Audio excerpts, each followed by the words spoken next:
Yo, salut tout le monde, c'est Gata Volgar, j'espère que vous allez bien, moi pour ma part ça va, j'espère que vous passez un excellent week-end. Aujourd'hui on se retrouve pour le débrief du match Chelsea-Manchester United, match compté pour la 13e journée de Première Ligue, match nul 1-1 à Stamford Bridge, l'ouverture du score de Jadon Sancho à 50e minute de jeu pour les Red Devils, et la 69e, Jorginho égalise sur penalty, et avec ce résultat les Mancuniens sont 8e, avec 18 points, 5 victoires, 3 matchs nuls, 5 défaites, 1 point de retard sur Tottenham 7e et qui a un match en moins, et 2 points de retard sur Wolverhampton 6e. Pour débriefer ces 90 minutes, pour parler du contenu de ce choc, de cette rencontre, la première période a été clairement dominée par les hommes de Thomas Tuchel. C'était fluide, ils avaient mis de l'agressivité. On avait fait aussi quelques erreurs de relance avec Bruno Fernandes, avec Fred, avec McTominay aussi. Donc on n'était pas trop aidé non plus. Une première mi-temps clairement dominée par les Blues, des occasions de Werner, d'Hakim Ziyech, de Hudson-Odoi, et heureusement aussi qu'on avait un très bon David De Gea qui a fait des arrêts importants, et aussi devant Rudiger qui à un moment donné à la demi-heure de jeu fait une frappe qui s'écrase sur la barre du portier espagnol et qui était aussi légèrement détournée par ce dernier aussi. Donc on s'en sort plutôt bien. Et côté Mancunien, enfin en termes d'occasion, on a quasiment pas tiré au but devant Edouard Mendy. Donc on est resté devant nos 16 mètres 50, enfin devant nos buts. Donc mi-temps 0-0. La deuxième période, Chelsea qui continue de dominer, mais contre toute attente, on ouvre le score grâce à Jadon Sancho à 50e minute de jeu. Sur un coup franc des Blues, ballon dégagé par Bruno Fernandes, coup de savate du milieu portugais.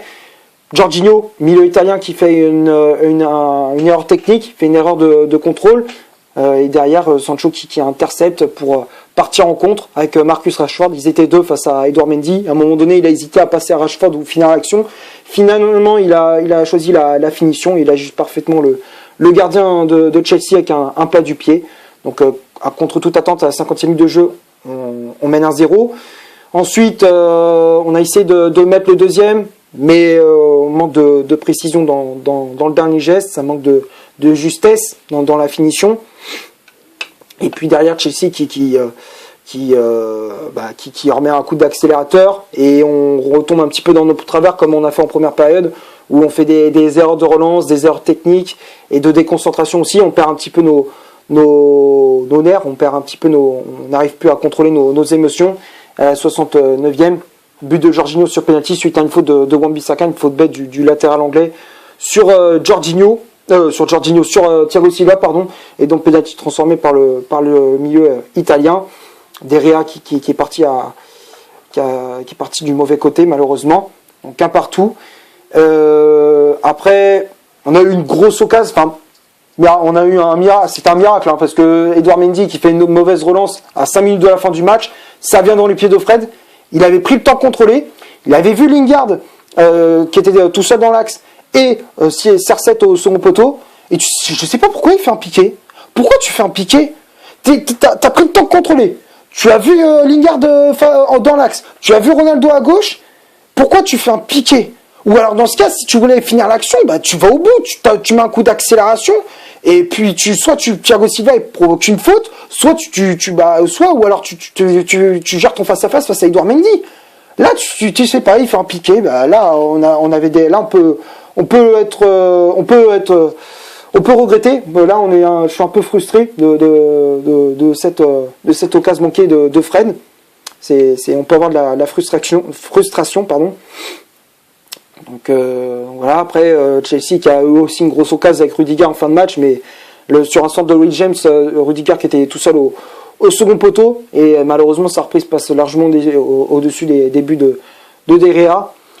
Donc on s'en sort aussi quand même bien aussi. On peut souffler un ouf de. Quand j'ai vu l'occasion de Rudiger, j'étais pas très bien. J'ai pu souffler à la fin de la rencontre. Donc on va passer à la composition d'équipe que Michael Carrick a aligné pour ce match. Donc sur la feuille de match, ça a été un 4-4-2 en losange, mais au fur et à mesure des minutes, au fur et à mesure de la rencontre, ça a Ça s'est transformé en 4-3-3 avec Bruno Fernandes en faux numéro 9 et les deux attaquants, Rashford et Sancho, se sont écartés sur les côtés. Mais sur la feuille de match, ça a été un 4-4-2 avec Derrea dans les buts. La charnière centrale, Lindelof associé à Eric Bailly. Bailly qui remplaçait Maguire suspendu.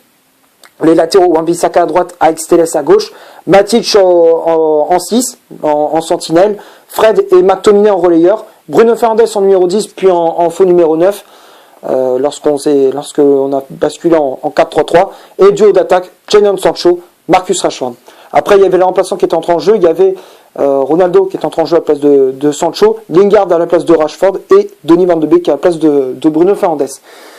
Alors, il y a des choix, j'ai pas trop compris de la part de Michael Carrick. Pourquoi faire sortir Sancho alors qu'il faisait une bonne prestation? Moi, je trouvais qu'il était assez bon. Il faisait il faisait des appels dans la profondeur. Dès qu'il avait le ballon, il faisait très mal à la défense de Chelsea. Et puis, moi je trouvais qu'il faisait une bonne prestation. Alors peut-être il avait une gêne au niveau musculaire, ou alors je sais pas, il se plaignait d'une douleur. J'en sais rien, mais je comprends pas pourquoi il a fait sortir Sancho. Et derrière il fait rentrer CR7. Alors je suis pas contre l'entrée en jeu de CR7, mais si moi personnellement j'aurais fait sortir Rashford. Plutôt moi j'aurais inversé, j'aurais fait sortir Rashford et j'aurais fait rentrer Ronaldo.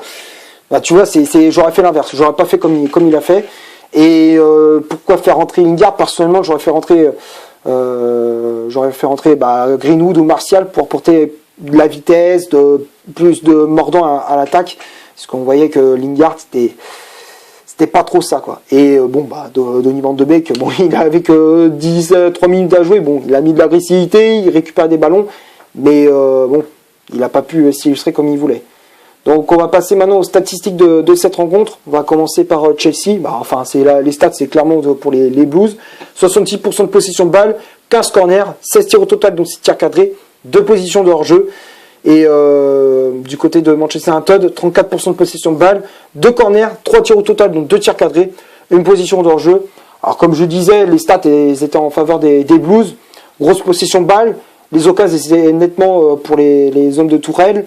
On a été étouffé, on avait du mal, mais peu d'occasions qu'on avait, on a été plus ou moins tranchant. Donc il y a du positif quand même, mais bon, il y a quand même des choses à travailler, quoi. On peut être dominé, mais il faut pas non plus prendre un gros bouillon tout le long du match, quoi. Il vient un juste milieu, quoi. Donc on va passer maintenant au top et au flop de cette vidéo. Commencer par David Derrea. Malgré ce penalty encaissé, j'ai trouvé encore une fois très bon. Il rassurait la défense, des arrêts clés.